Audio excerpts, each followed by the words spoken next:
Sponsored by Bangja, Sustainable Business Development in Harmony with the Environment and Society. International river basins are home to 40% of the world population. As pressure on water resources continue to increase with the prospect of climate change, population growth, and fast developing technologies for water abstraction, water allocation conflicts are more likely, more frequent, and more intense. Right, that's why recently International Union for Conservation of Nature, or IUCN, held an international conference in Thailand on HydroDiplomacy, believed to be a tool for sharing water resources across borders.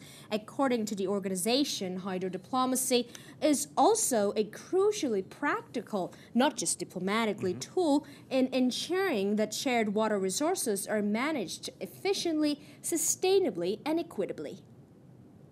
It is really how the countries can keep their interests, their sovereign interests at heart first, but at the same time, why is it important to, collaborate with neighbors? So the whole concept of hydrodiplomacy is trying to look at, obviously, national interest first, but at the same time, keeping the regional and global interest also.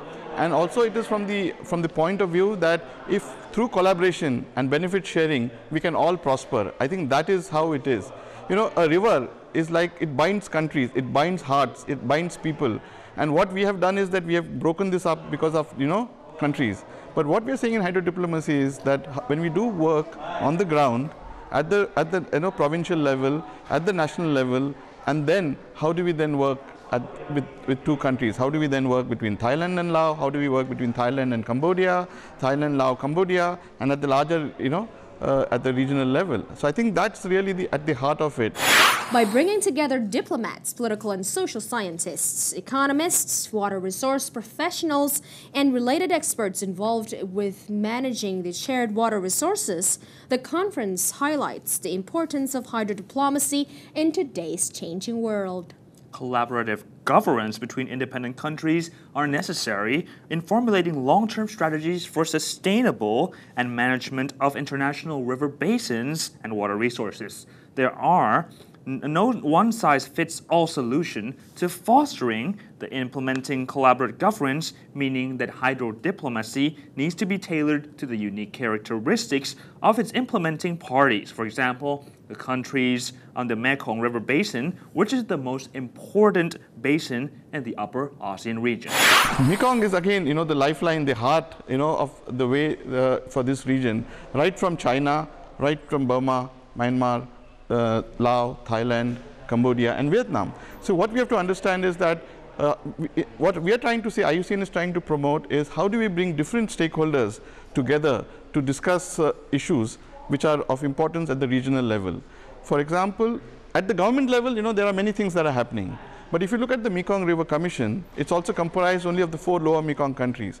What IUCN is saying, how do you bring China, how do you bring Myanmar, talking to Vietnam at the other end, This is what one is trying to say.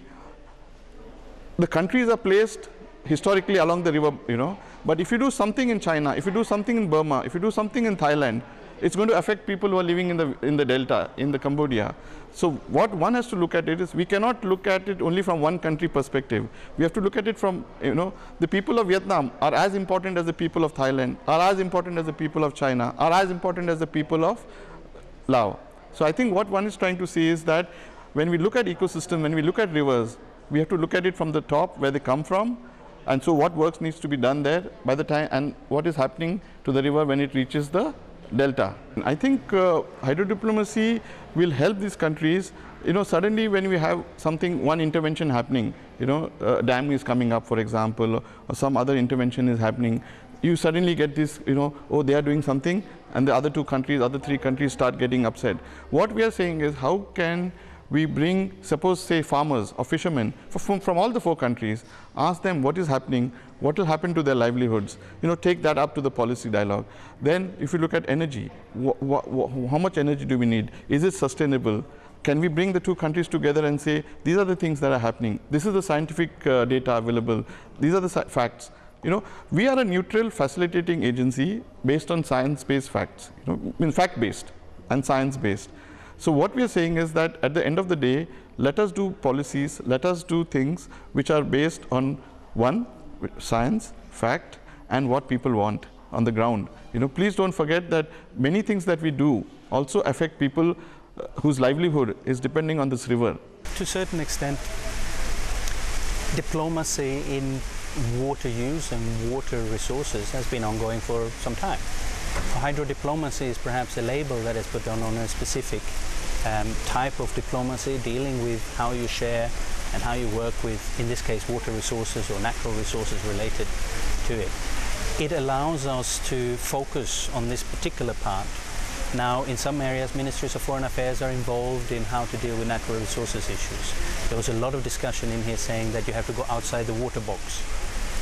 By HydroDiplomacy may still deal with things that are not directly with water, but that are involved in benefit sharing and other areas of water. So I don't think HydroDiplomacy necessarily reflects something extremely new, but it puts a good label on something that allows us to focus on water-related issues in the context of diplomacy, and in these cases whether it's international borders or whether it's state borders within the country. We're talking about it as a tool to increase transboundary water cooperation, and as such, it's a tremendously important element for the region. As its population expands, as its economies grow, as the different uses are coming up and the different needs are increasing. We also propose to think of hydrodiplomacy slightly differently, so that using diplomacy, if you wish, to enhance water can be looked at the other way, so that water resources, that is such a fundamental element and a building block for these societies, its role could be strengthened and enhanced in broader diplomacy, in the geopolitical discussions and negotiations between the countries. But either way, increasing and enhancing transboundary water cooperation and really a basin development is tremendously important for the Mekong countries, and it goes beyond water. There are many conflicting interests in different parts of the river.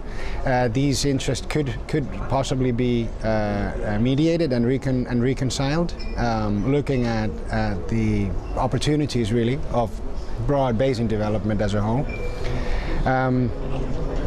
Each of the countries, they have quite different needs and uses for the river, and their positions are quite different. I think it's the fundamental element here is that each country, in principle, as a sovereign, has a right and a duty to develop its natural resources to benefit its people, yeah, and that's what countries do.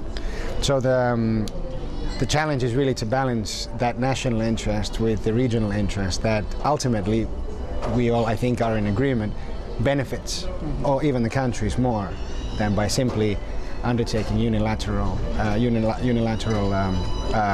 development. What I think is an opportunity in this region is the Mekong River Commission as a platform that is well established and well recognized, and it's now being put to it's gotten quite a lot of publicity. But its role is particularly that is to facilitate discussion, to generate information and knowledge for decision making that can be based on sound science and knowledge. This is where we also come in as a financier and hope that the MRC's role is further strengthened even. After a short break, we'll take a look at the views from representatives of the Mekong River Basin countries about how they can promote the adoption of the hydrodiplomacy and also focus on the experiences of utilizing hydrodiplomacy in India.